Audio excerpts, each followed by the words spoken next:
Okay, now that we are recording, we will start with the topic. The objective of today's session is to smooth the way for both projects, OPENTUNITY and FEDECOM, contribution to the standardization through the drafting of CENELEC Workshop Agreement, or CWA or CWA, that's how we also call it. In this line of action, I will make a presentation with these four main blocks. First, we will address what's the standardization and its relevance in Horizon Europe projects. We will see why we choose to draft CWA and not an European standard, and we will look at some examples of these kind of documents. Then we will present the CWA proposal that has been agreed between FEDECOM and OPENTUNITY.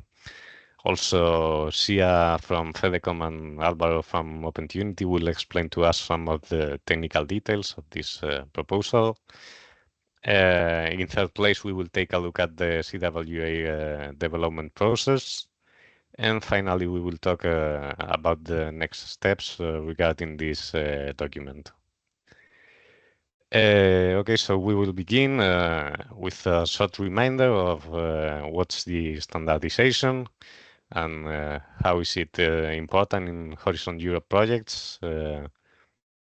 So what's the standardization? It's the creation of voluntary specifications that are highly and widely recognized. I will emphasize this voluntary characteristic because the standards are voluntary unless a regulation makes them compulsory, but they are not compulsory in the first place. They are consensus-based with the contribution of all the interested parties, and they are in the framework of the standardization organizations. In this case, it could be the European organizations, okay, such as CEN, or in the electrotechnical sector, CENELEC. As a result of this standardization activity, we can publish either international standards, such as this IEC, or European standards, which have this EN prefix, or in this case, EN IEC, as this is a European standard that adopts an international standard of IEC. So what's the reason to take advantage of the standardization in these European projects? Well, the reason is that it is a great tool for dissemination of the projects, and it allows us to interact with the market stakeholders, and it also facilitates the acceptance and utilization by the market of the developed solutions in these projects. That's not just by adopting intercompatible solutions by the use of the existing standards in these projects, but also by influencing them. We have two main ways for contributing to the standardization in the European standardization organizations, which are CEN and CENELEC, as I said before. The first way would be through a technical committee, and it could result in a European standard, IEN standard, or the other two kinds of documents they are able to produce, that are the technical specifications or the technical reports. Both of them are basically a low range of document. This is a procedure that takes usually more than 2 years of work, as it requires the consensus of not just the experts in the working group, the ones that are creating the draft, but it also needs the approval of the different national committees that vote these documents. Okay. And we have another different way. It's the contribution via workshop. In this case, CENELEC workshops, but there are also CEN workshops for the non-electrotechnical standards. And in these workshops, we can develop what we call the CEN or CENELEC Workshop Agreements, okay, the CWAs. As you can see, this is the most suitable solution for this kind of projects.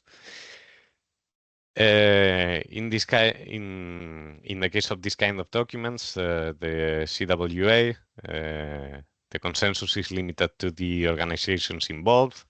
They are not voted by every national committee that is a member of CENELEC.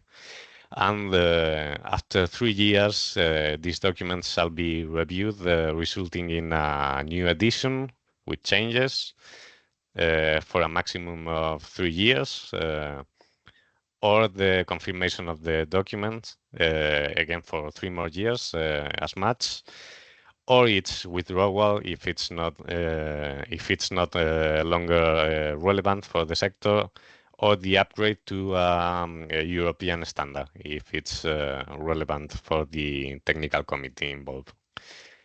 Its adoption as a national document, contrary to the European standards, is voluntary.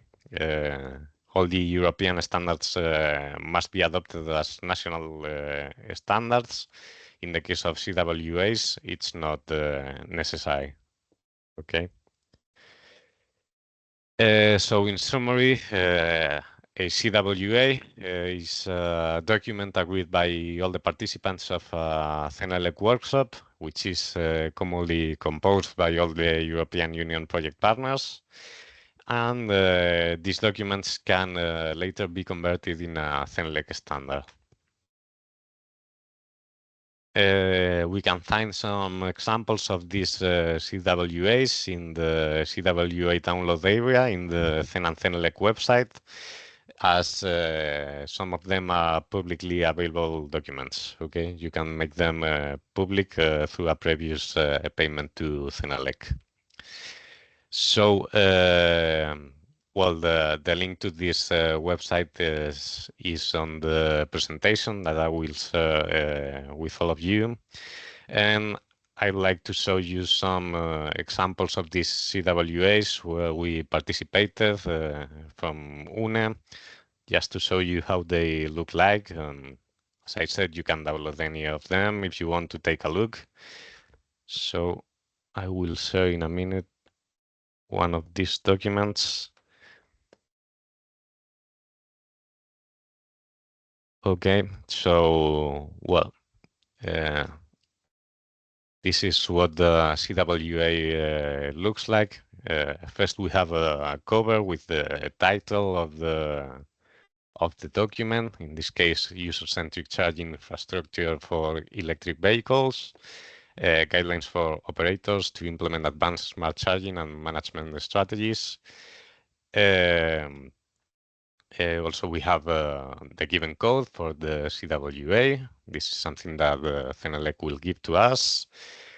And let's take a look to the index, where we can see how the structure of these documents looks like. We have an European forward, which consists of some predetermined text from CENELEC regarding their internal regulations, and it also contains the organizations and individuals that have participated in this workshop agreement. Okay. Well, that's one of the main reasons that I recommend all the partners of both the projects to participate in the workshop, at least to be informed of the progress and to approve the document if they want to appear as participants of the CWA. Okay. After the European forward, we have an introduction of the document with some information of the background of the project, what it is going to cover, the scope of the CWA, and after that we have the normative reference, which would be all the standards that are referenced in the CWA. in case there are any, and the chapter of terms and definitions. And after that, we have all the technical chapters of the CWA, and finally, bibliography. Bibliography contains all the references that are not standards in the CWA. Okay, this first example has something like 26 pages.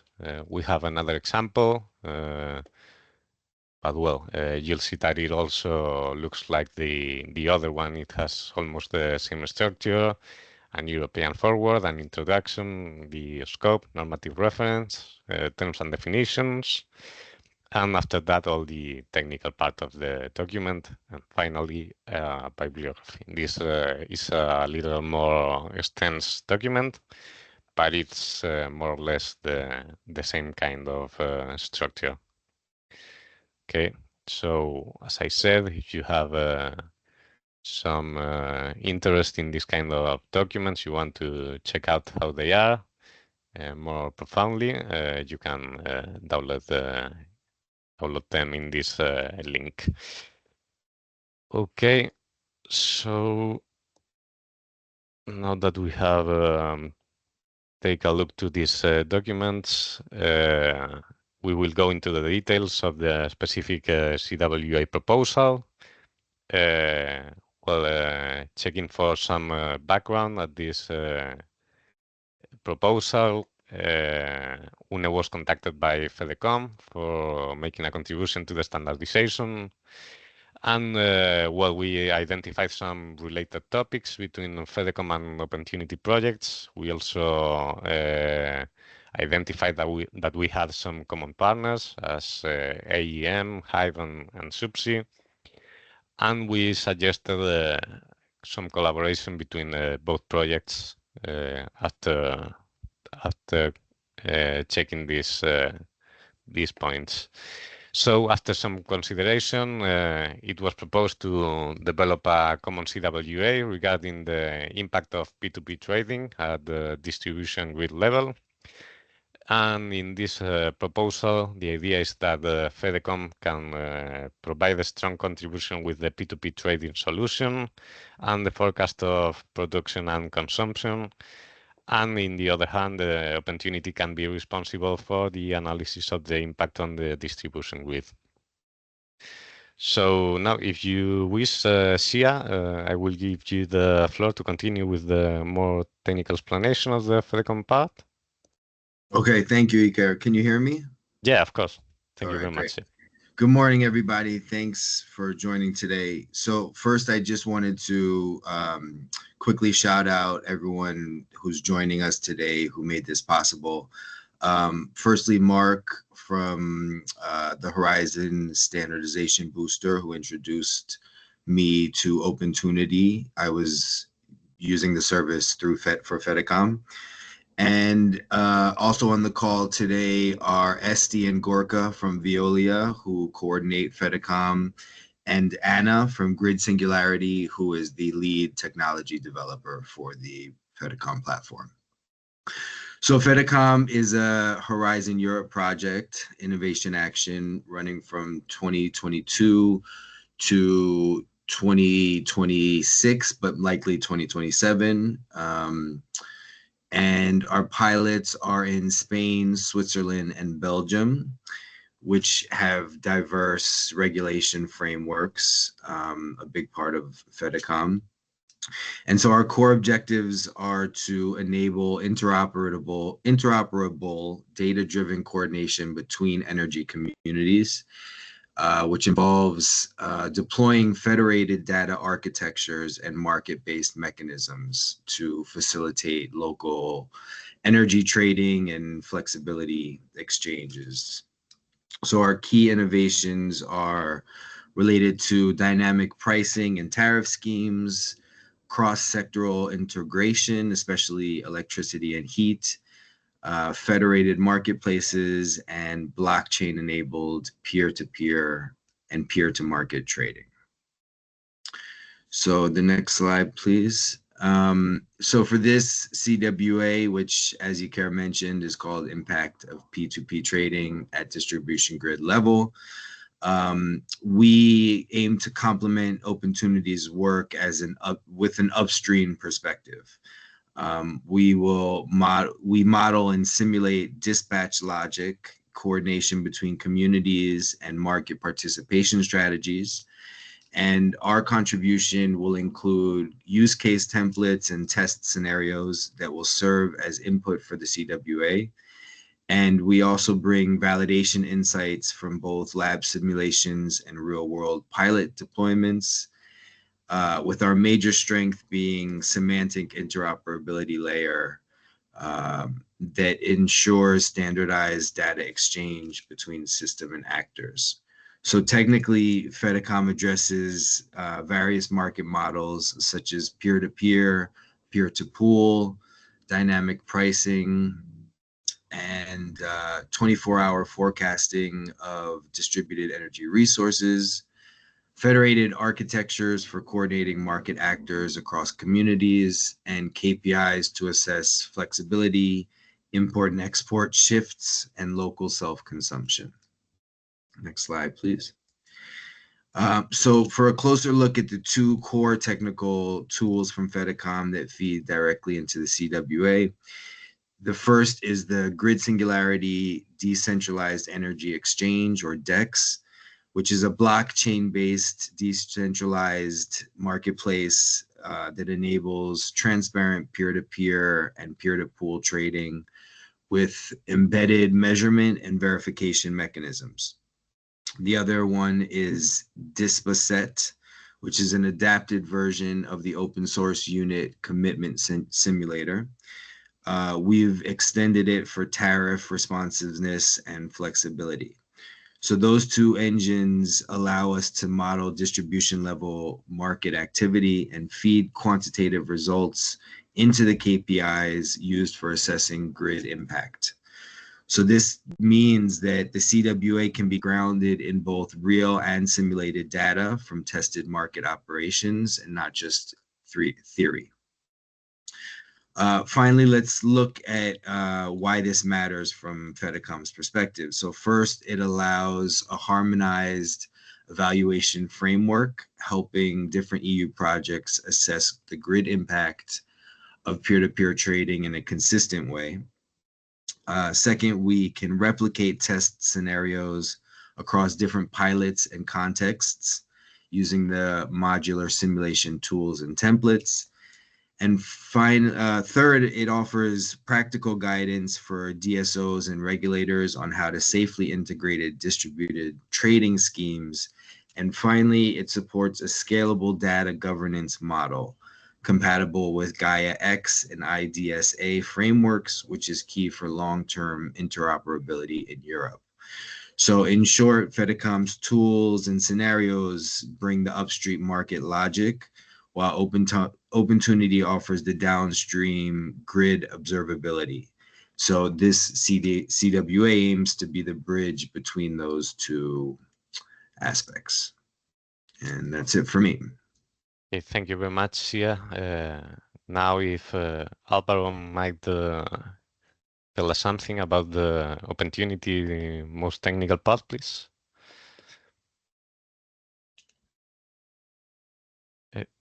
Yes, sure. Thanks for giving me the floor, Luker. Well, OPENTUNITY is a project that started in January of 2023 and that will finish in December of 2026. We have 4 pilot sites, one in Spain, one in Slovenia, one in Greece, and another one in Switzerland, which is the same one that, well, the one that we share with FEDECOM.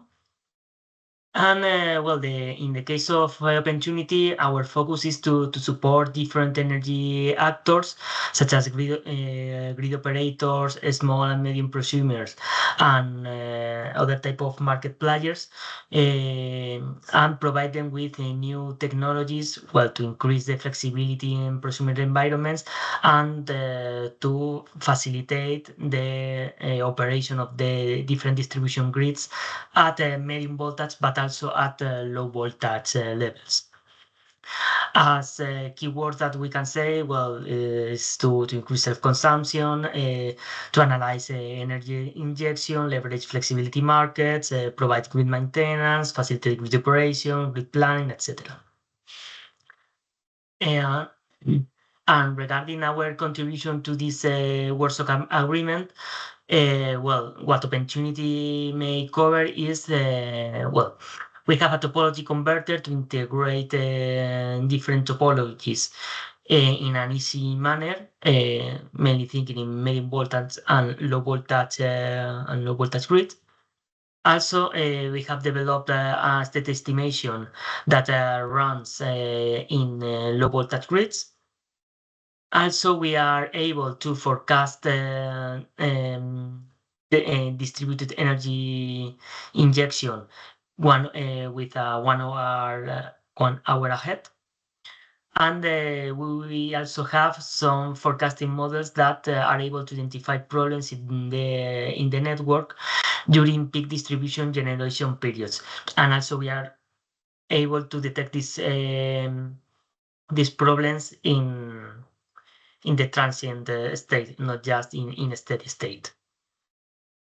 Well, regarding the main technologies, well, we have the software Ether, which is ETRA's distribution management system, and within this product, we have integrated, or we are integrated all the features that I mentioned before.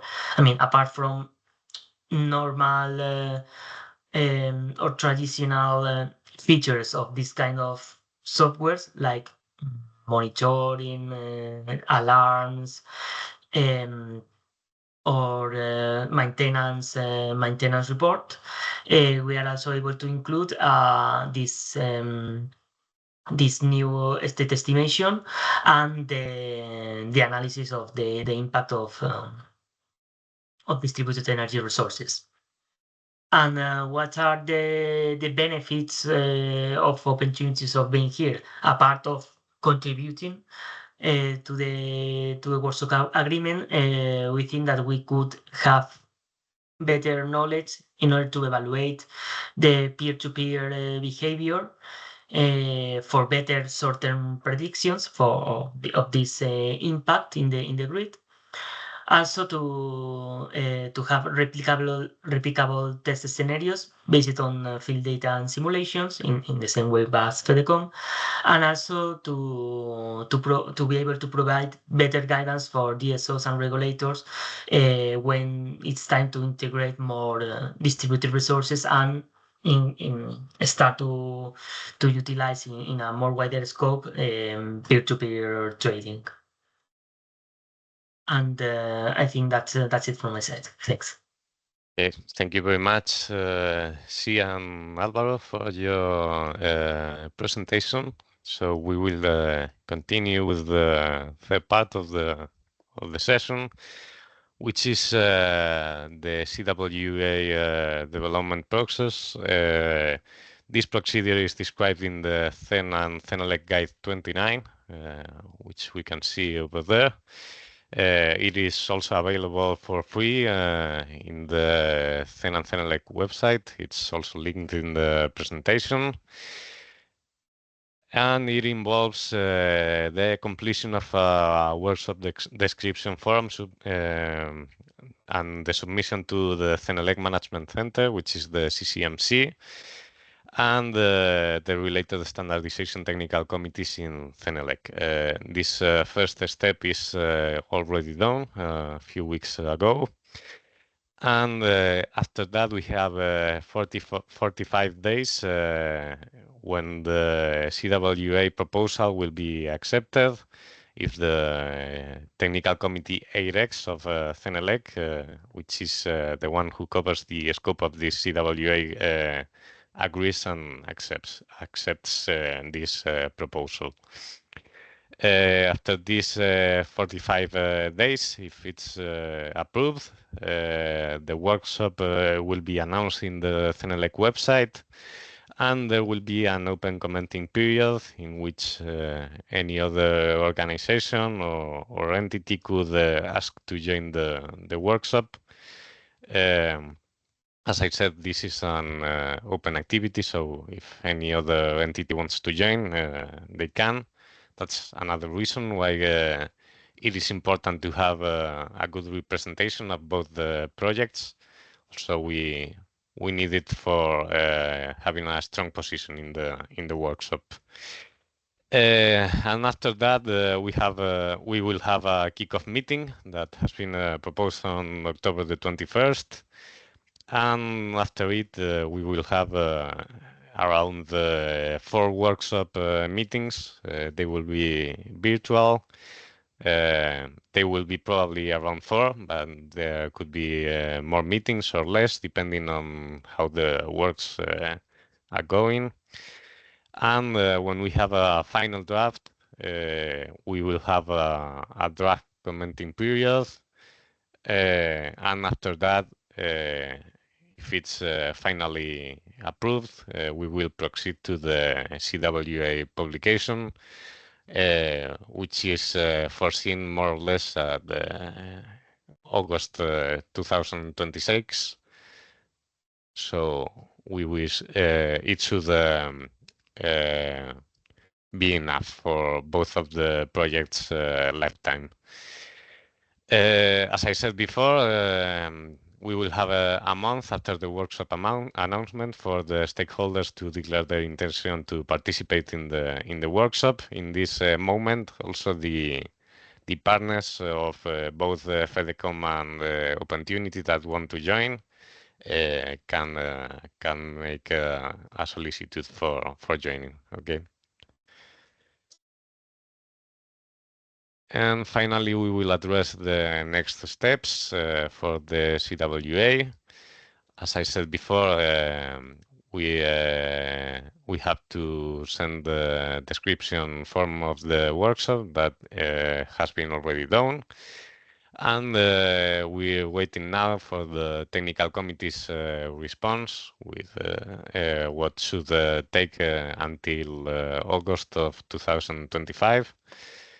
And after that, as I said, we will have the open commenting period of the draft project plan, which is mandatory, and it should end in September of 2025, before the kickoff meeting that will be held on October of 2025 in a virtual meeting. And then we will be able to begin with the CWA development, okay, from October 2025 to April 2026. As I said before, we will have the open commenting period on the final draft. That should end on June 2026. And the CWA should be finalized and approved by the workshop participants in June 2026. So we hope that the publication of the CUA is around August 2026. Okay. Well, finally, just a reminder. Based on the other workshop experience, it will be approximately 4 virtual meetings plus the kickoff, and it will be more or less depending if it's needed or not. Okay, so that's all on my part. I think that if you have any questions, you can now make them, and we will try to approach them.